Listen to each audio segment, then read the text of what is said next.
Good morning. How's everybody doing? Appreciate everyone being here. Probably no one's here. Jackson isn't even awake. He's over there screwing around. Jackson, time to wake up. Yeah, he's not. He's not feeling it right now. All right. Well, let's talk about this market. Market just opened, so let's start with charts. I want to show you something interesting that I've been watching for develop for like a week. We've been watching it together. All right. So this right here is a chart of S&P 500 futures. So these trade 24 hours and just not on Saturdays and Sundays. Okay, and you can see S&P futures on the 30-minute time frame has done a bearish bear cross and has been in a pretty pronounced downtrend, a very pronounced downtrend. CNBC saying it's the fastest 10% pullback we've ever had. That doesn't even sound right. I don't even know what they mean by that. We've dropped 10% faster than this. I guess maybe when we've only pulled back 10% and stopped there, I guess. I mean, anyway, all right. Well, if you look at the way the volume on this is developing, volume tells us a lot. Volume kind of tells us something in addition to price. It gives us another dimension to look at. Well, over here we have a graph of the volume by each price, and you can see where there's been relatively little volume between 5,700 and 5651, and then you can see where there's been a lot of volume where the market has been comfortable transacting business. Price was comfortable trading there, and that area is 5625 and also 5615. That's a high value node. Whenever we have got up into this zone, this gap zone or whatever you want to call it, a low volume node, sellers have come out of the woodwork. And that's what we would expect because we're approaching it from underneath. To turn it bullish, we would have to have, in my opinion, a news event or something. Trump would have to come on TV and say the war in Ukraine's over or something. Maybe something positive would happen overnight. The Fed maybe does a surprise interest rate cut. Let's just say that. Well, that would probably be enough to push the market past this. And then if we could get on the other side of this, turn this area into support. But that's what we're up against right here. Every time price sells into this area, there's been sellers here. Here's the other really interesting anomaly. Let's look at it on the daily chart to get a little bit more perspective. We're just approaching the November gap, the election night gap from underneath. The gap was bullish when we were still on top of it, and it's bearish now that we're underneath it. Now, on a longer term time frame, you can see this area, this low volume node, which is where sellers have been coming out of the woodwork. So to get more bullish on the market, the bulls would have to take back 5,700 on the daily chart. And really there's another area up here of overhead supply at 5765. First step for bulls is 5,700. Second step is 5775. And of course, to make a higher low, and there's some other things going on, and not to set a lower high, but we'll watch all that stuff. All right, so that's 24-hour ES. Here's 24-hour NASDAQ. Let's see if it's been, well, that's not it. 24-hour NASDAQ. Let's see how it's been reacting to its low volume node. If sellers have been there before or as well. Also, we'll go down 30-minute time frame. The market's pretty much, look, it says the New York Composite is unch. I mean, how does that even happen on a big index? The New York Composite, I think that's every stock on the New York Stock Exchange, and it's unchanged right now. There's no way. And how does that happen? It must not be trading, or they must have the server must be restarting or something. There's no way something's going to be, the odds of something being unchanged. It was also unchanged a minute ago, right before I came on here. So I think something's broken on that. But everything else is up a little bit or down a little bit. The Dow's actually up 200 points, which is 0.5%. So something's moving in the Dow, but it's only 30 stocks. The S&P's up 0.5% too. It's up at 5666. Well, let's go back to the S&P. 5666.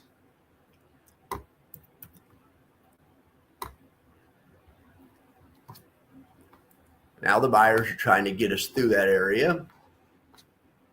But like I said, in the past, other times we've approached this area, sellers have come out of the woodwork. So the buyers are trying to drive us through there right now. We'll see what happens.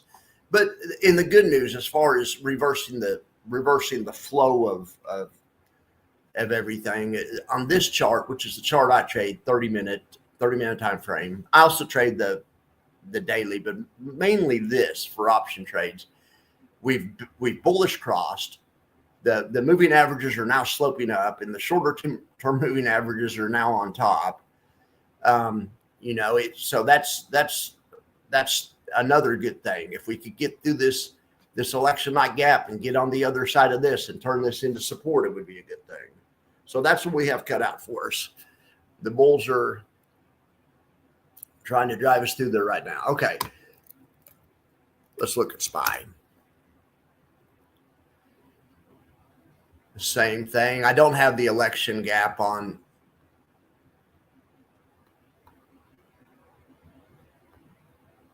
Well, hang on here. Oh, yeah. Where is the darn election gap on this thing? Yeah, it's right here between this black line and this 575 is the bottom of the election gap.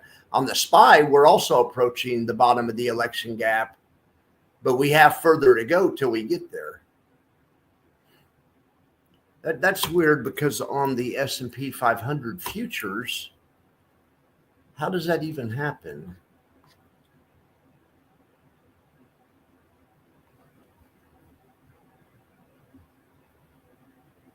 All right, so there it is. Oh, no, that's the gap from Monday, September 16th to that. That's a gap back in September. The election night gap is, there's too many gaps to deal with. I'm losing track of all my gaps. September, October. There it is. So the election gap is higher. It's fifth, sixth. Yeah, there's the fifth. And so the election gap on the 5,800 to 5,945. Okay, so the SPY chart was right. So the ES would have to rally even just to get to the bottom side of the election night gap. And then when we get there, I would expect sellers to be there, especially the first time we try to get through there. So we'll see, but that's pretty much where the battle lines are developing this week. There's also Powell speaks this week, and we have some, and there's numbers coming out, just like there's numbers every week. I mean, the bulls are doing a good job right now, but it's early in the morning. Okay, so let's see what else we can look at. Let's look at this.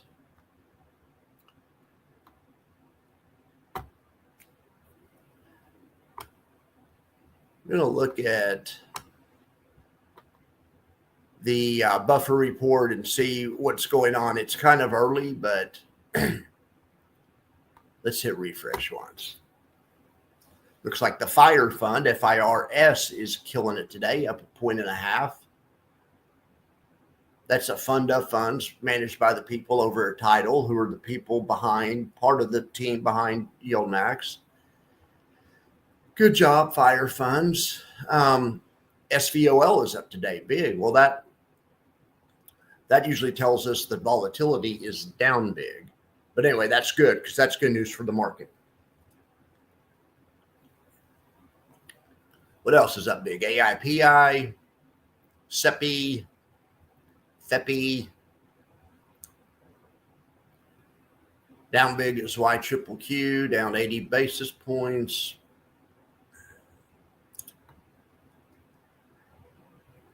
USOY up a full point. Glad I put XOMO in the portfolio on Friday.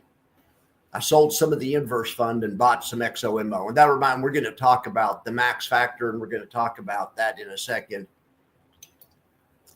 Let me try to stay on topic, though. So let's look at the YieldMax buffer. It's kind of early, but let's just kind of see what's going on. SMCI looking nice, outperforming the parent. So's AMSI outperforming the parent. And then Bido, MicroStrategies, Misty, and Tesla are outperforming the parent. Nice job. The only one underperforming the parent is Murni.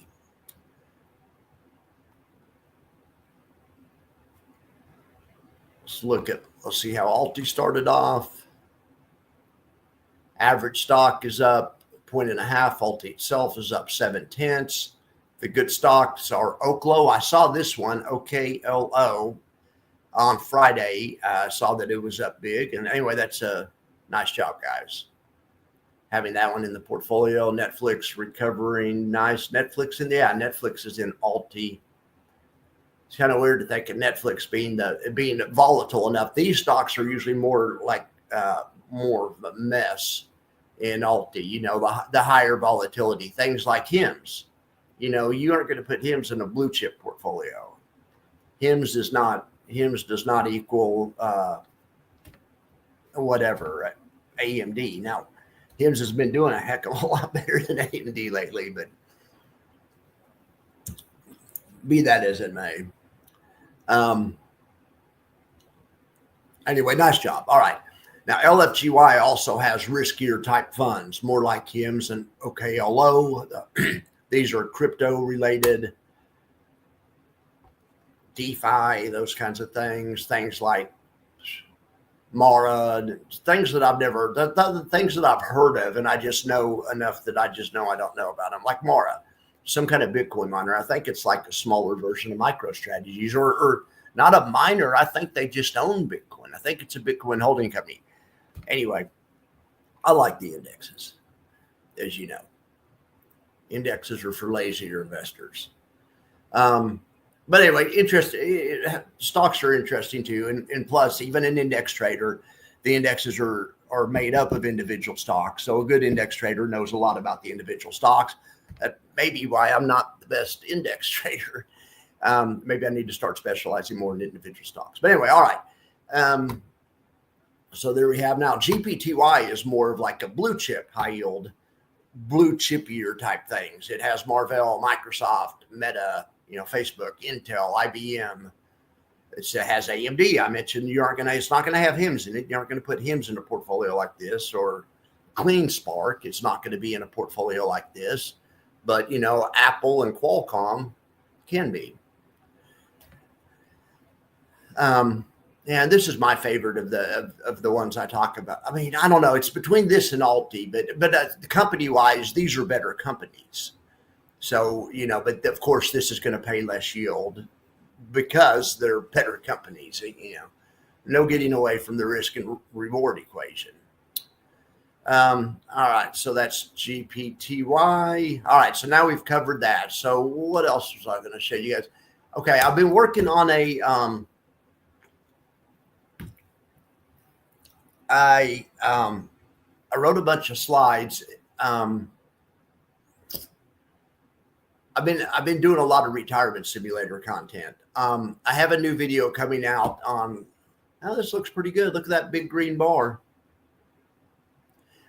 Even though this blue area is not the election night gap, it's a gap from September, so it's important too. We get over that, turn it into support. That'd be great. I guess the election night gap is. I don't know why. I guess I took it off the chart because once it's filled, it's no longer. I need to put it back on the darn chart. What the heck am I doing?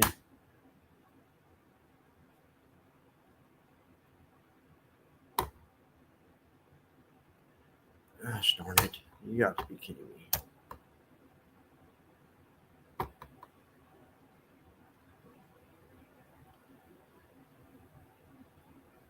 $59.95.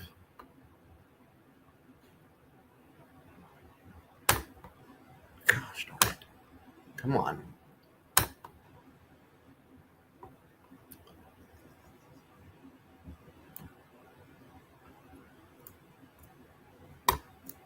Gosh darn it. I'm having a hard time this morning.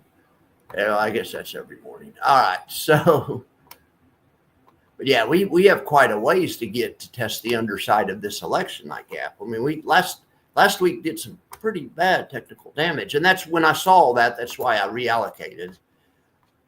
There's no coming back in a fast way from what happened last week.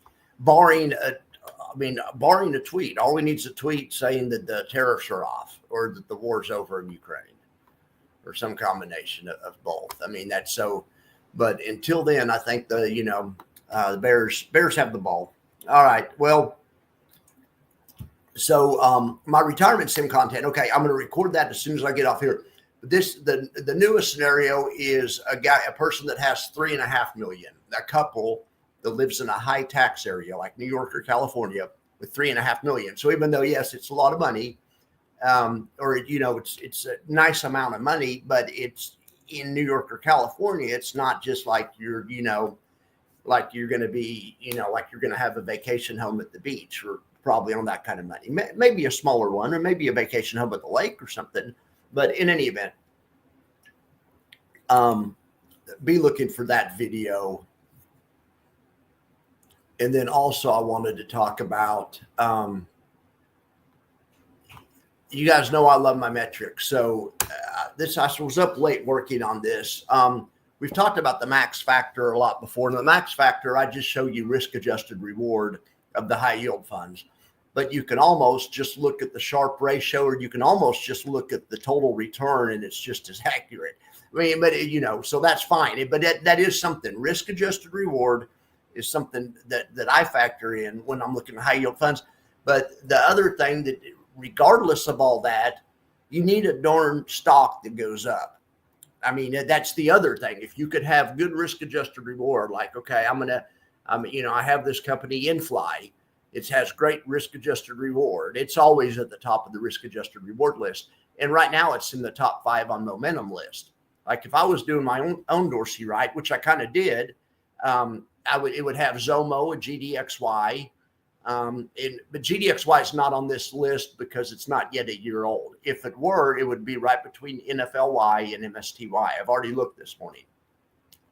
But so these are the 5 hottest momentum price action stocks. And I factored in that, and the formula factors in that Zomo is less volatile than InFly. It normalizes for how far the stocks are able to move up or down, and then puts a rating on them. But so right now, if I was doing my own Dorsey right, which I'm not, it would be Zomo, InFly, Misty, Fibby, and I would put GDXY in. I don't care; it's not a year old. I like it for the inflation play. Fibby and NVDY. These are the momentum stocks. Someone told me the other day in Discord to buy Misty, and I thought they were crazy. I thought they were joking because they know that I want less risk, and so they're suggesting one of the more risky ones. Well, I didn't really notice it, but when you put a metric on it, Misty's doing comparative. And I'm comparing these ones to themselves. But Misty's not. In fact, I was looking at last night. You can look at the underline itself. Well, okay, we'll look at both of them. First, as far as Misty, my formula just uses it's factoring in momentum and price action. So it uses moving averages. Right here on this chart, we have moving averages right here. We have the 20, 50, and 200. You can see, and I don't know which one it is. This purple one is probably the 50. We're right at, but we're under the 200 and under the whatever. Anyway, I look at how far, but I also figure the stock's own risk. But anyway, so yeah, this one is not, just mathematically in the yield max universe is actually, especially if you care about momentum, is one of the better ones. So the person that was saying that to me, well, it wasn't joking. I thought they were. It's doing great. I mean, on a comparative basis. And look at micro strategies. I mean, the important thing is that the if you're a technical trader, you want the underline to hold up. Well, here's a daily chart of micro strategies. We're breaking out of this bull wedge. If we stay on top of this wedge, and I mean, if this chart stays good, the other thing, if we sell off and get on the other side of this wedge, then you definitely won't want Misty. But as long as micro strategies has some type of bullish pattern or whatever, okay. But be looking for that video on how to allocate 3.5 million. I talked briefly about it the other day, but I'm gonna put in some more details and stuff. I'm going to talk about I'm going to compare the 4% rule, because really when you have that much money, you know, that you can just sell a little stock and it's, you know, you can do all right as well. But I'm going to compare that with using some high yield funds and also some closed end funds and some REITs, some different things. I'm going to run the numbers on that. So be looking for that video. And I will be looking at the momentum factor and the max factor. It should update every morning, so we can start looking at that every morning. Now, what's going on here? Is that a rejection tail? I can't. Yeah, there is a little bit of a rejection tail there. Let's put it on what I do sometimes is put it on 5 minutes. 5 minutes is the shortest time frame I generally go down to. But you can see the volume on 5 minutes too. So on the 5 minute chart, it doesn't go back far enough. We haven't been up here. So of course this is a low volume node. But I can fix that.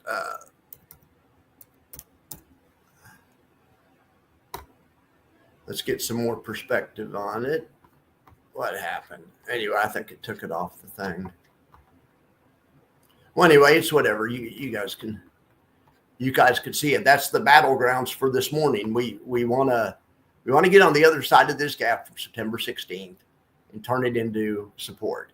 But if we're unable to, we definitely don't want to take out Friday's low. We want to set a higher low. We don't want to take out the moving averages. It's 20 period and 50 period moving average. This is the momentum, you know, the S&P. So we want to keep this stuff all going the right direction.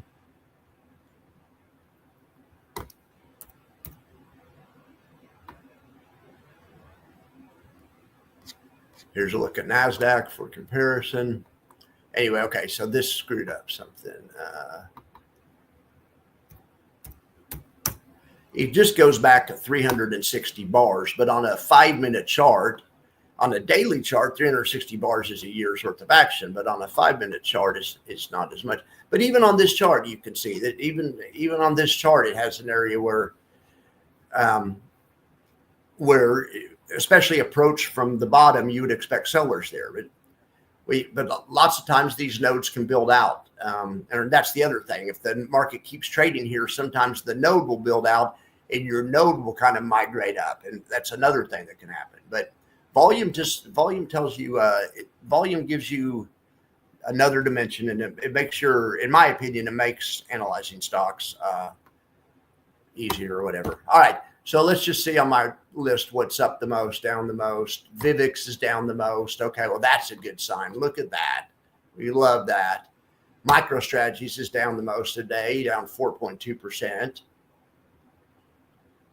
You know, and just on this chart, if right here, MicroStrategies is probably a dip buy just from a volume perspective on this chart, because it's right here where we'd in this low volume node. And so, you know, to resume in the momentum of the trend, which is firmly up, we might expect it to go, you know, the market to go from 285 back into this high volume node at 290. That'd be a little short-term trend. If the market falls further than that, we have a gigantic gap down here in the 270 area. At least the first couple of times, I'd expect buyers to be there as well, but we'll see.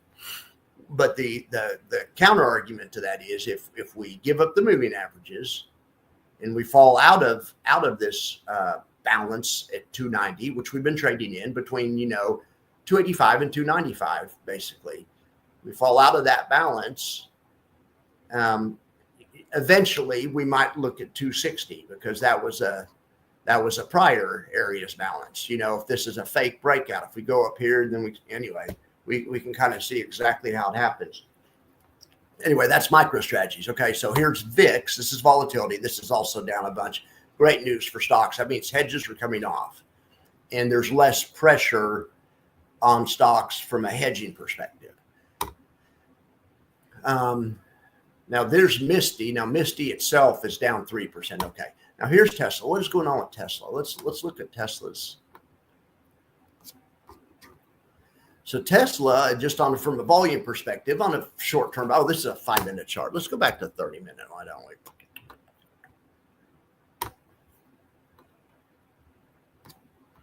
But Tesla,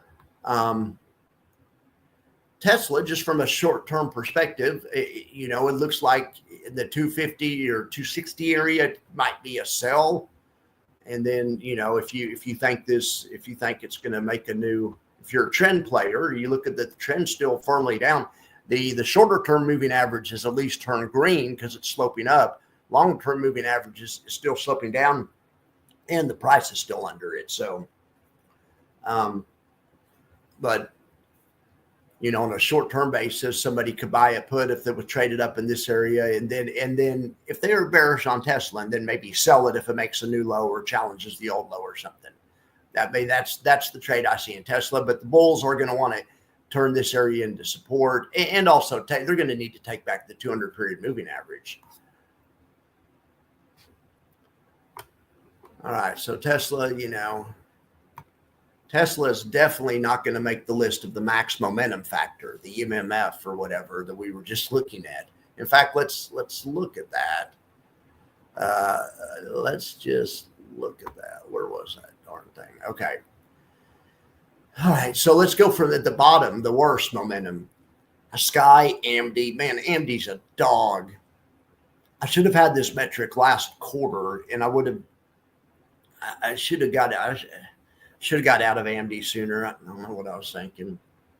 I know what I was thinking. I don't believe in trading these things. I mean, I don't believe in trading anything, just over trading. I was trying not to overtrade. But then when I saw what the market did, I was really hoping the honeymoon would last longer with Trump. As soon as I saw them give up the November gap, that's all I needed to know. And that's why I reallocated everything. And that's what I'm trying to show you guys. And that's the flow of the orders and and knowing where the volume's been in the past and the zones and everything. It's all the same stuff you guys look at, but it's fun. It's important to look at and fun to keep track of. So anyway, Aptly is also down here.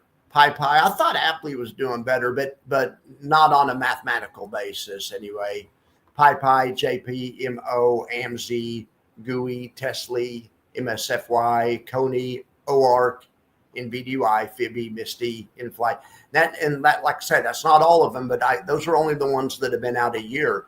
If you want to look at just the whole list, the best performing technical ones on the whole list, it's Gold, NVIDIA, Meta, Netflix, GLDY, Riser, CTA is looking really good. I believe my friend Tom has that one, and he's told people in Discord, so I don't think I'm spilling any tea, but I bet Tom's pretty happy with CTA. Well, let's just look at why don't we just look at CTA? What in the heck is going on here, FinBiz? So CTA stands for Commodity Trading Advisor. A CTA is and these are guys that trade commodities, but also options. But generally CTAs use momentum models. So kind of like my max momentum factor, more sophisticated undoubtedly, but that kind of stuff. And they allocate based on momentum. Well, the thing about CTAs, these types of funds are supposed to be funds used in periods of inflation.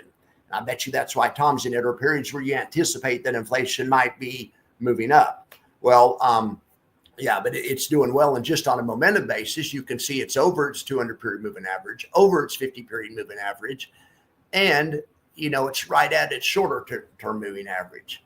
So yeah, this is one of the better ones on a relative basis. Money is coming out of AMD, and it has been for months evidently, and going into things like this. All right, so let's go. Okay, so then after I went off on a tangent there about CTA. All right, then bond, BND. I mean SPY-D. That's it's a covered call fund of some type, I believe, or I don't know. Anyway, gosh. It's my job to know. I mean, how can I not know? SPY-D. I mean, I used to know it. I think it's a put right fund. Oh, no, I do know this one. Okay, this is a good one for allocating. It has nothing to do with options. They just take the SPY and take the high dividend payers. So instead of paying a low dividend like the regular SPY does, because they concentrate on the high dividend payers, it pays like twice as much. It's still not a lot by high yield standards. It's 4.23%. Which by high yield standards is not, but anyway, this can definitely have a place in people's portfolios too. And from a momentum perspective, it's the momentum on this is definitely good, and that's why it made That's why it's on the upper part of the list.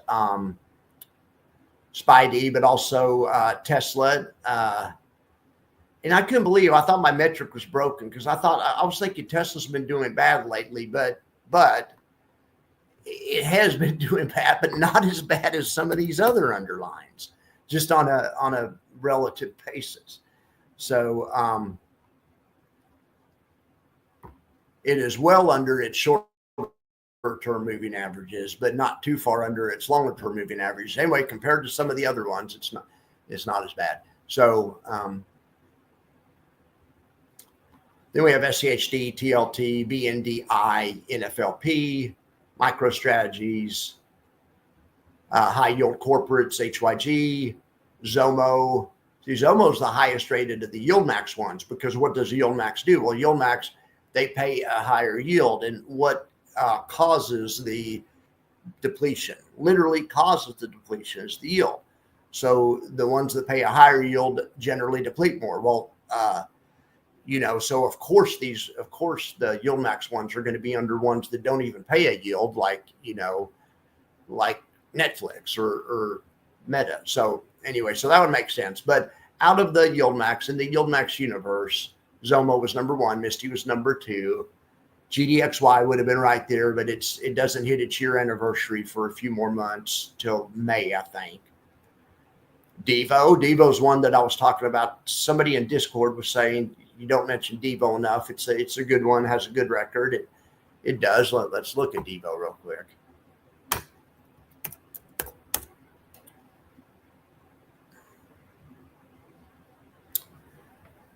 All right. Well, Devo, I like the looks of that. Just the technical. I love a 3-bar reversal. This right here is your perfect 3-bar reversal. Not only that, it made a lower low from the prior low, so it could also be a bull trap. It looks like that's what it. Now, of course, this is a covered call fund. It doesn't really trade on technicals, but it's whatever. Or it shouldn't really trade on technicals. But now let's see what they pay. See, this is the problem with them. Dividend of 5%. But look how much upside they catch. The 1-year returns are 10%. I guess that's not great. 3-year returns, 8% over 3 years isn't bad, and 13% over 5 years is really good. So yeah, this is a good, it's good fun. Let's go back a little bit further. Let's look at weekly on Devo. Anyway, I need to have some more Devo content. Yeah. So in the longer term, it's the market's in a longer term bull trend. So of course, covered call funds that track the market, even though they don't get all the upside, they partially track the market. Of course, they're in a solid uptrend too. All right. But anyway, you can see the red. Then it goes. Some of these ones down here aren't maybe bad, but they just are attached to a company like AMD. That's no such thing as a bad fund. There's bad underlines, and AMD and Square. These are definitely examples of bad underlines. Definitely examples of bad underlines. All right. I'm trying to kind of stall to see what the market's doing. Let's see if the market's able to get through that. See if the bulls are able to mount a rally. I kind of thought they might try to get through it Friday, but they did not. Well, we'll see. We'll see. Even if the bulls have worked for them at the SPY on 565, if they do keep going at the next place, 570, I would look for more sellers here, just because of this overhead supply there. But we'll see. We'll see if it's still there when the market gets there, right? It may not be. It may not be. Hey, Summer Man, I appreciate you being here. Yeah, okay, yeah, we need to talk about that. Just right, Max. Yes, the volume charts and the volume charts, okay. On the left side, this is statistics. So yellow, the lighter yellow colors are means more volume, and blue is less volume.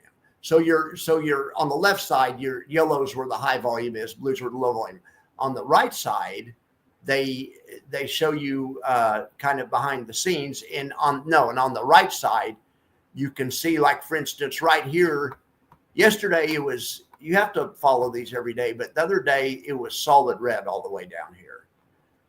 We have just lately put in the bulls are trying to make a stand in this 560 area. Bulls are trying to get the 560 strike under control. But you can see, like at a higher strike, if we get up here to the 575 strike, there's another volume node that you can see because the blue on the left side. But at least prior, and of course it makes sense because we're in a big downtrend. Prior to this, bears have been just coming out of the woodwork right there. So you would say the bears own the 575 strike right now. Bulls are trying to flip the 560 strike. So it's fun to keep an eye on it. We'll and I know I promised I want to make a video just on how volume profile works. Volume profile is its own little deal that is really a cool technique. And then I promised to Summit too that I would do that like last week, and I haven't. All I want to do is give you my settings because I had to use some good settings. Anyway, that video will come, but right now I'll give you a preview of this video. But what about the erosion? I have a slide on all my freaking, this is the theory of my life. I should name my station, but what about the erosion? I always have a slide in any of my videos like this. But anyway, I think you guys are going to like it. I'm going to get out of here unless there's any questions and go go shoot that video and release it so you guys can watch it and evaluate it for yourselves instead of me just talking about it. Yeah, now Tom is contributing here. So you've been moving into CTA with your bond coupons. Yeah, that's, I hadn't really thought about CTA. I just put it in the back of my mind that it was something that Tom was interested in. The first time I ever heard about CTA or thought about it or became aware of that kind of trading was that Chris Cole guy that has the Dragon portfolio. He has a lot of videos and a lot of social media stuff. He's in the Dragon portfolio, 1/5 of the Dragon portfolio, 20% is supposed to be maybe not in that fund, but in that type of fund, the type of fund where you have commodity trading advisors trade commodities. And so in theory, when commodities go up because of inflation and you have these commodity trading advisors, they're supposed to be able to monetize that by buying gold futures or buying whatever's going up and then selling whatever's going down. Well, anyway, yeah, CTA's doing well.